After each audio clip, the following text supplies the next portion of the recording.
What up, y'all? Happy Saturday night. I hope that you're doing well. I am. I just got in from work. I'll be honest, I'm a little bit tender. I just have some bittersweet news that is pulling at my heartstrings. But it's kind of perfect for the mood of our topic for this evening, for our secret teachings of Jesus.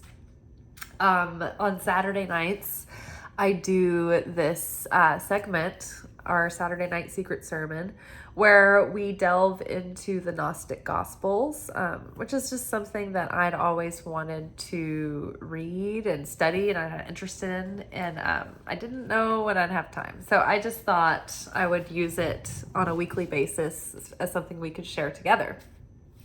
So after I come in from work on Saturday night, I open we've been in the Nag Hammadi scriptures. Currently, we've been in the Gospel of Philip. And I'll look for a passage that stands out that I'm getting downloads on, and then I'll read it really quick, and then I'll come on camera and I'll just give you the insights that I'm getting in real time.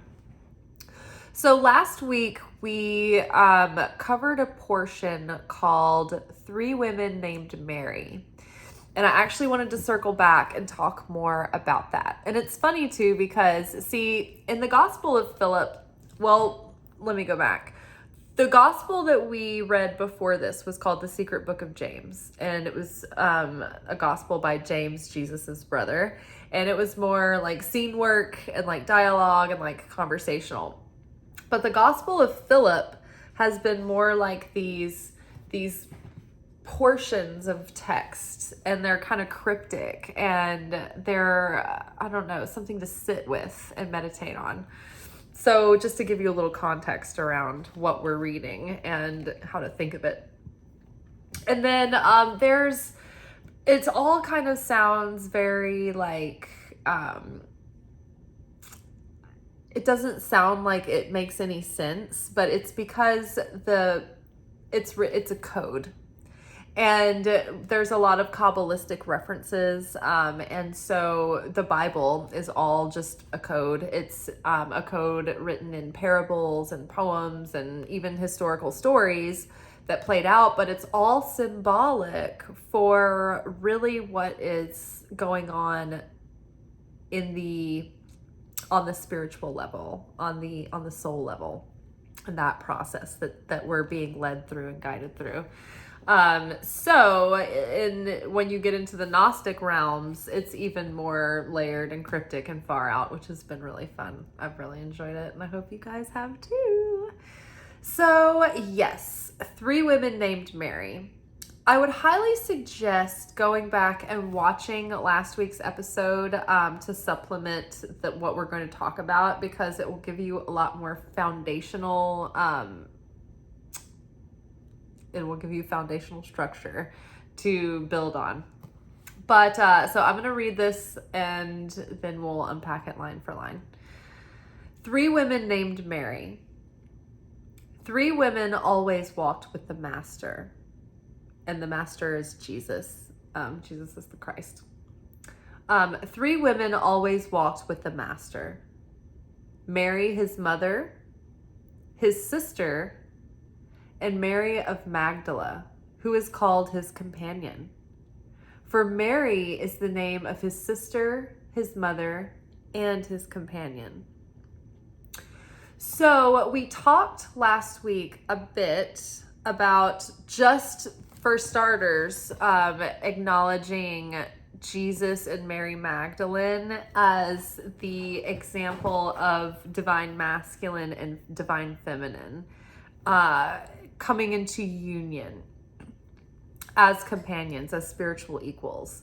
In Kabbalah, we learn that a man or a woman, they cannot fulfill their full spiritual potential without without their soulmate, essentially. Like, we grow more in relationships, but for a man or a woman to reach their full spiritual potential, It's like they come into union with that divine masculine or feminine equal to them. And I mean, this doesn't necessarily mean a man and a woman. I mean, like traditionally that is the way that it is depicted, but essentially it is the divine masculine and the divine feminine coming together. And that can be transgender, right? It doesn't have to be, you can be in your soul a masculine in a feminine body. Does that make sense? So I know, and it gets really confusing. That's why it's almost easier to just use the straight up examples, and then you know, tweak and tuck and twist where you may. Okay. So I don't know if Jesus and Mary Magdalene were married or if they had kids. I'd like to think that they were. I'd like to think that I'm a direct descendant of their love. However, I do believe that they had a very close, intimate relationship, and it was more than a friendship, and they were like soulmates, and they were equals, and she was transcending alongside of him. And so in that regard, like that was her stature. Okay, in regards to this, it was like his equal, his divine feminine counterpart. Okay, so 3 women always walked with the master: Mary, his mother, his sister, and Mary of Magdala, who is called his companion. For Mary is the name of his sister, his mother, and his companion. So then last week we also asked, why is it so significant to bring up a verse just about the fact that these women were named Mary? In biblical literature, when things are repeated, there is emphasis put on that. It's like pay attention to this. When like there's repetition, there's significance. There is actual significance to the meaning of the name Mary. Also, for instance, in the Bible, when it says something like Moses, Moses, or Noah, Noah, it's referring to the person and also their elevated soul. And they will only do that for like very elevated individuals. So it is interesting that in this situation, we have a trinity of the feminine. And they are all named Mary, and that like they're one, right? And it's like you have instead of having the maiden, the mother, and the crone, it's like you have the mother, the sister, and the wife, which is very interesting. I just realized that about the Trinity of the divine feminine. And in Hebrew mysticism and in I think Judaism, it's like the divine feminine and the goddess and the mother, you know, is equally recognized as well as the Father in heaven. Like the Father is also there's a mother aspect. So in addition to, so why was it so important to have a verse about this name Mary? Well, Mary means sorrow, suffering. And that is very significant that Jesus the Christ always walked with like a feminine symbol that meant suffering, right? What causes our evolution? What causes our growth? Pressure. Regardless of whether that's physical, scientific evolution or our spiritual evolution or our intellectual evolution or our emotional evolution, it's pressure, it's discomfort, it's suffering, it's sorrow that causes this growth. And so in order to have affinity with the master, right? They call Jesus the Christ the master, right? because the Christ consciousness is a path of mastery. It's a path of self-mastery. It's not something that is a one and done or that's done all for you. Like, Christ gave us this gift, but it's something that you have to participate in as a disciple. It's a discipline. And Christ mastered the discipline of Christ consciousness. Jesus mastered the discipline of Christ consciousness. Christ is a title. It's a level of the highest level of consciousness that a human being can attain, right? The Buddha level of consciousness is underneath. So we're about to get out our chart. It's our handy dandy chart. Okay, so this is the tree of life. This is the map of the human soul. This is the map of the governing forces of the universe, known as the Godhead. And this is a map of reality. This is a blueprint of reality. These circles are the governing forces of the Godhead, and they are the governing forces of reality, and they are also the different aspects and governing forces and archetypes within our soul. So when these things are out of balance, they're in vice mode. They're not virtuous. They're not healthy. And so what we need to do during this life is when we're in between these things, these are called the paths. And these are the experiences that we go through that help us earn the wisdom to bring these things into balance within ourselves. This is separated into different sections and columns.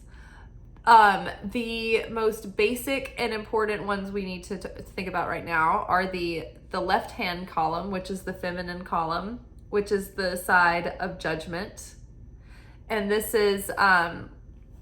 this would be the side of the divine feminine. The masculine, or the right-hand column, is the side of mercy. And then there is the central column where everything is brought into redemption and balanced. And that is the central column, and that's the neutral column. And so this is the column of consciousness, whereas these are the columns of sort of like experience. So we have Malchut down here, which is our physical reality. This is our human conscious. This is our consciousness that is selfish. This is ego. This is the material realm. This is where the adversary has its rule. And so this is the kingdom of the flesh. And so this is, the where we have the process of where we come into correction and we elevate our soul. If you go up a notch, we are in the realm of consciousness known as Yesod. And this has to do with like psychic, intuitive abilities. This is creative abilities. This is the realm of dreams and spirit, and different entities have their existence within this dimension. But this is a dimension of creativity. The moon is associated with this dimension. But the Buddha, this is an elevated level of consciousness that is required to have those gifts. And so the Buddha was in this realm, right? But the Christ was up here in Tiferet. Now, this is the last level that the human can reach in consciousness.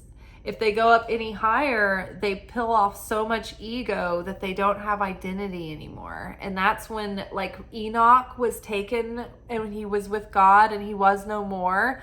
That's because he went up, shot up in ascension. He was an ascended master even past the Christ consciousness. And so he was no more. He was completely absorbed back into the all, which is Keter, right? So these are the three negative veils of existence up here. This is non-existence. This is the void. And so right here, so the void is up here, but like here is something called the endless light. And this is the unmanifest, right? This is absolute, pure, unadulterated potential that gathers in density. And and into a primordial point where it pierces through the veil into this pure light force that is all source right here. It's Keeter. It's unfiltered, it's unadulterated, and it hasn't been distilled or separated yet into any other thing. So this is the complete full force light of the Creator here in all of its wholeness. Then it goes into the masculine energy, where the masculine is just like erratic force, raw force, fire, lightning, explosions, like dynamism, just fire, rah! No form, no direction, no container, no anything. It's just like pure, like atom bombs going off. This energy is then shot over here into the divine feminine, Binah, where it is given boundary, contained. It's given a vessel to hold all of that power and that energy and that light, and gives it shape. It gives it discipline. So there's something about taking all of that raw free force with no containment, no structure, no boundary, no discipline, and taking it and giving it boundary, limitations, discipline, structure. This is Saturn, right? So the column of judgment in our soul versus the side of mercy and goodness. This is all the blessing and the favor and being in affinity with the light and having fulfillment and abundance, right? And, good things coming. These sides, these forces tend to have, this is the column of judgment, and that is the point of the purpose of the column of judgment, is cleansing and healing and correcting and bringing into balance of the soul. And so many times that requires that we go through a process, and it pushes us into discomfort and pain, many times, and sometimes suffering if we are resistant to the pain. And so, when we go through pain in this life, it cleanses us of negativity. It helps to balance the scale from, bringing everything, from our dark side. It's like our darkness and our density. We alchemize it through pain, through realization, through ego deaths, through things that we think are unfair that happen. Through public humiliation, clears a lot of negativity and adds it back over to the side of the light. And so you get to the point where, as a Kabbalist, you don't necessarily bemoan a painful or even an embarrassing situation, because you're like, well, this is working off, some negativity for me, and this is actually correcting some things for myself and for my soul. And it can, the more that you lean in and the more you embrace it, and the more wisdom you take from it, and the more Binah, understanding. See, this up here, this is the Holy Mother. This is the supernal mother, the supernal feminine, that all feminine energy springs from here. So this is like the ultimate Mary. Mary is associated with this governing force, that divine feminine. So Mary, the name, is associated with Binah, and Mary means sorrow, suffering, sadness. And so to walk with the Christ, to be in the discipline of the Christ, we have to go through cleansing. We have to go through death of the ego, and it's going to be painful. Christ went through pain on the cross. He was broken. The flesh was completely broken in Eucharist. And that's what happens over here on the side of judgment. Our flesh is broken. Our pride is broken. Our grandiosity is broken. Our our victim mindedness is broken, and we no longer are thinking of ourselves as how it's all affecting us, but rather it doesn't matter. Can I show up as a vessel of the light today? Right? That's when we're starting to become redeemed, when it's like, oh, it's not about us anymore. Whatever, like things come and go. They don't fluster you anymore. You see that the process is serving you, but it's serving the greater good for everyone. So yes, so the Marys, they're associated with the divine feminine side of the tree of life, which is the process that we go through, the lessons, the challenges, the pain, the struggle, the toil, right? But these things all happen so that we can awaken and transcend and elevate past the animalistic sides of ourselves,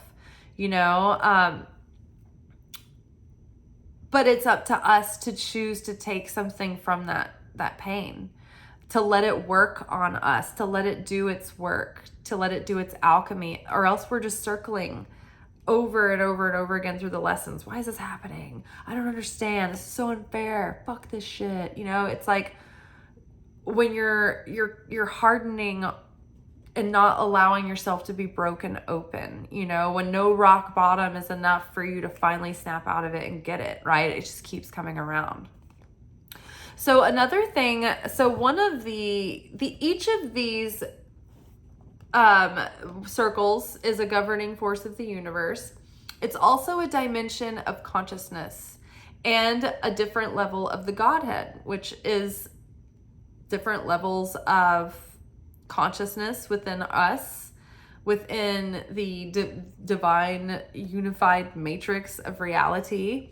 It's the governing forces of reality. But like as these dimensions of consciousness, as we have experiences with them, we have these initiations, and there are these holy sacred experiences associated with each of these spherat, right? And that's what they're called, but these are like the dimensions of reality.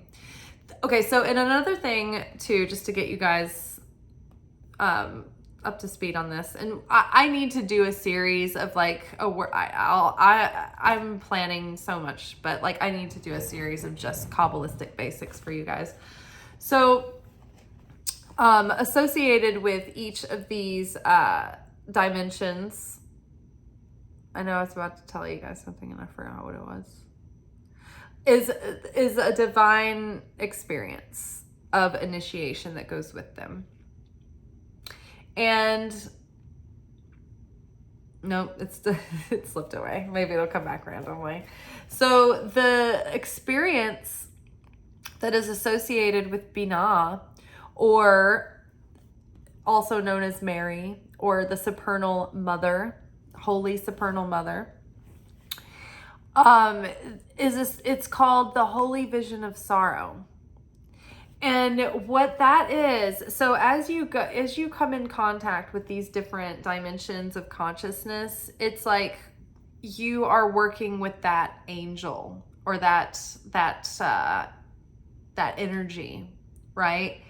And you will have challenges with that, depending on, like, each of these has certain essences or qualities to it, and powers associated with it, but also challenges and shadow sides. And so they require us to go through these rites of passage and these archetypal seasons of our lives and experiences that we all share as a collective, right?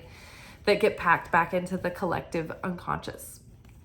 And so the holy vision of sorrow, if you are coming into contact with the light of Binah and you are transcending in that consciousness, and you're coming through the initiations, and you're gaining the powers of that spirit, or you're being elevated, like your soul is elevated, you have this experience called the holy vision of sorrow. And what that is seeing what the world could be at its corrected wholeness and potential, the beauty, the unity, the harmony. Even if things were just a little bit better, you see that all the time. You're like, oh, it could be so great.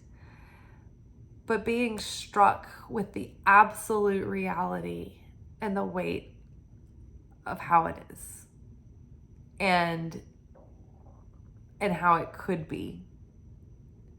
And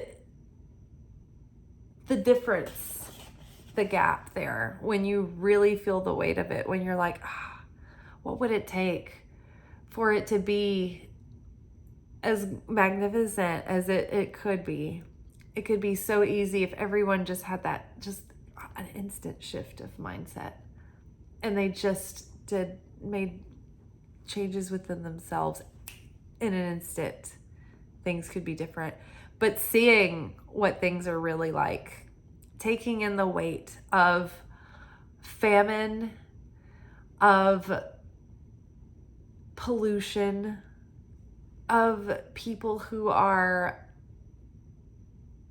living outside of the Kroger down the street,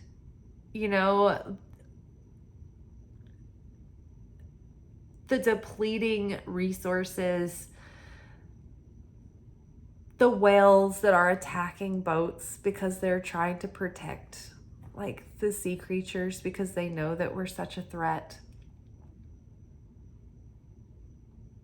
The deforestation, like all of the green, it's just going to be concrete at some point. It's like accepting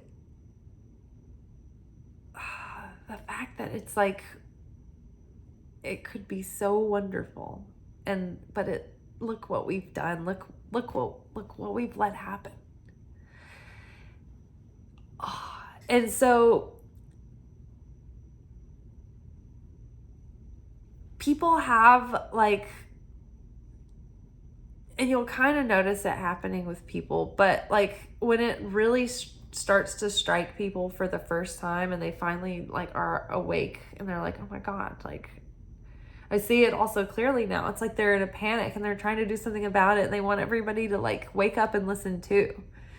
And they seem like the fanatic, or they seem paranoid, or and it's just it's a stage of awakening. It's a stage of consciousness. But yeah, and I mean, it's the spiritual thing is to not just resign ourselves and give up. The spiritual thing is to be like, you know what? Actually, everything could be different very quickly if people first made that consciousness shift within themselves. And then they started to embody different practices and different mindsets and different approaches in even small ways, the enormous difference it would make collectively.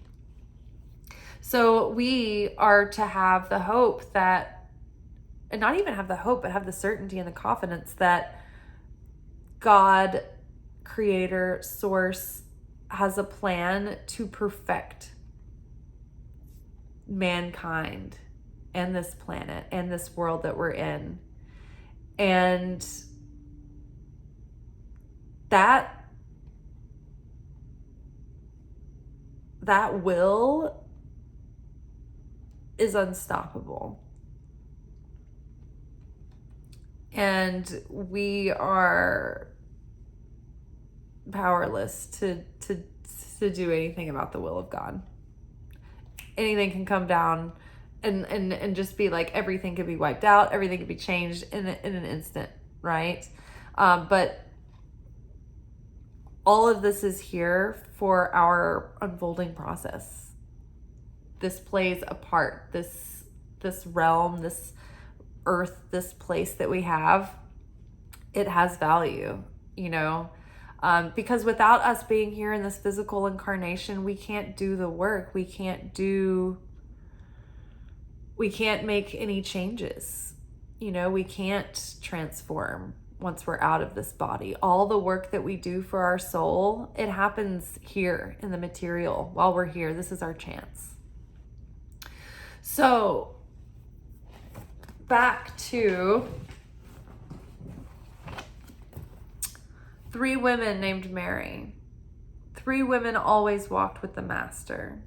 Mary, his mother, Mary, his sister, and Mary of Magdala, who is called his companion. For Mary is the name his sister, or Mary is the name of his sister, his mother, and his companion. Now, what is the significance of these 3 Marys? 3 women always walked with the Master. Mary, his mother. So Mary, his mother, is this divine feminine. She is Sophia. She is wisdom. She is understanding.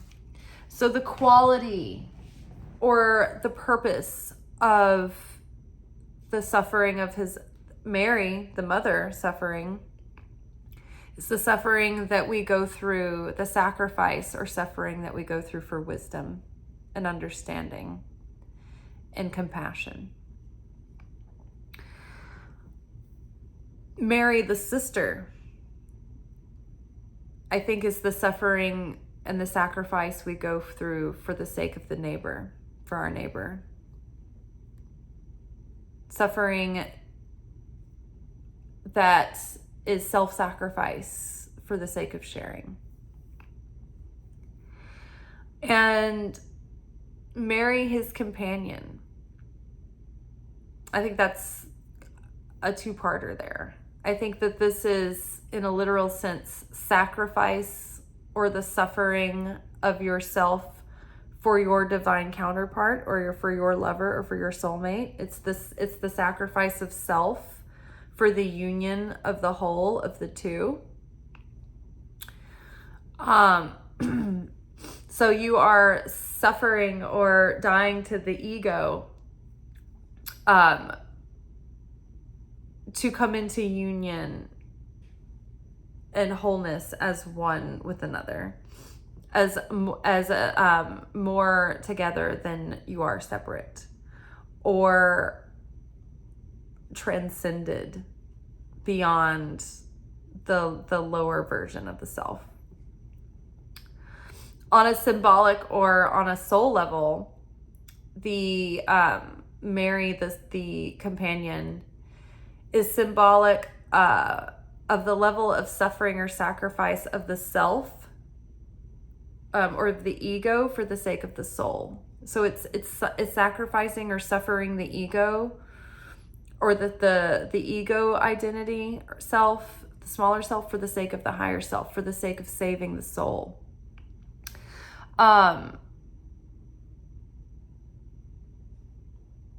Yeah, I think we made all the points. I think I circled back and talked about everything I wanted to. Let's read this again. 3 women named Mary. 3 women always walked with the Master. Mary, his mother, his sister, and Mary of Magdala, who is called his companion. For Mary is the name Mary is the name of his sister, his mother, and his companion. So to walk with Christ, or to take on the yoke of Christ consciousness, or to walk with Christ would be as a disciple in the discipline of Christ consciousness, is to walk with suffering, is to accept a yoke or a companion of suffering the self and sacrificing the self. Imagine, and the reason, think about the reason why Mary would be the name of sorrow, sadness, bitterness, sorrow. Because those Marys suffered the greatest loss. Can you imagine,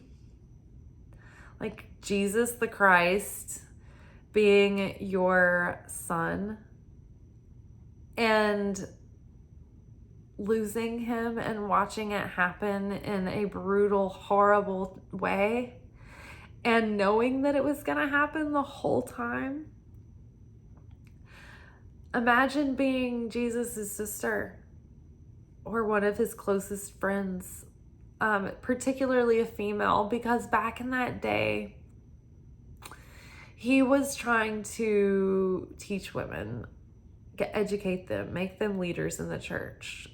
Women were considered little more than slaves, not worth teaching, not worth giving any kind of authority to, or listening to, or respecting, or treating as equals. But Jesus did.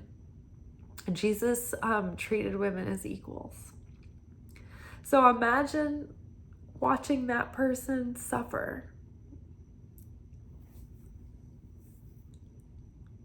and knowing that you have to let that person go.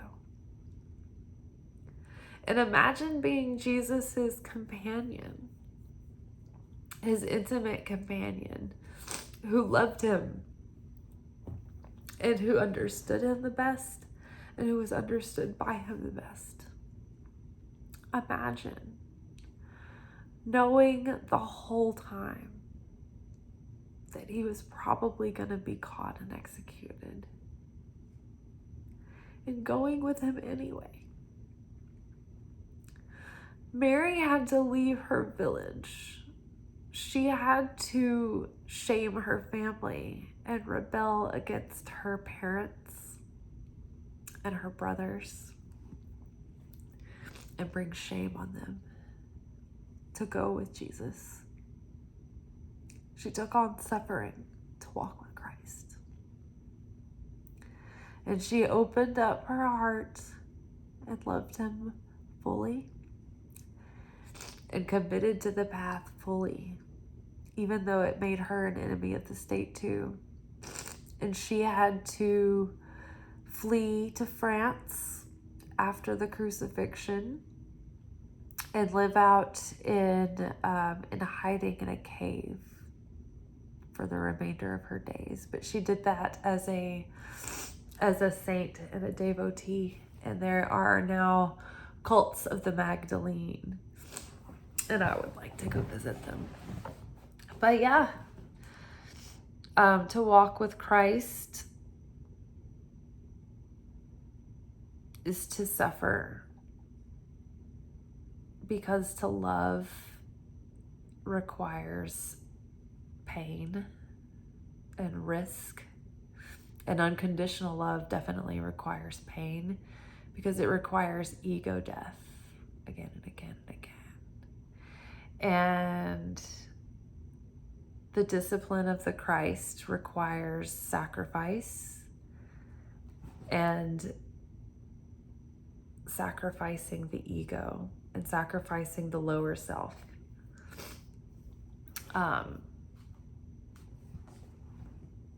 For the sake of merging with the higher self, and for the sake of attaining Christ consciousness and saving your soul. All right. 3 women named Mary. 3 women named Mary always walked with the Master. Mary, his mother, his sister, and Mary of Magdala, who is called his companion. For Mary is the name of his sister, his mother, and his companion. All right, y'all. I will see you tomorrow for our energy oracle forecast for the week, and we will find out what kind of energetic and spiritual weather we will be living under. In the meantime, I hope that peace will be with you. Ciao.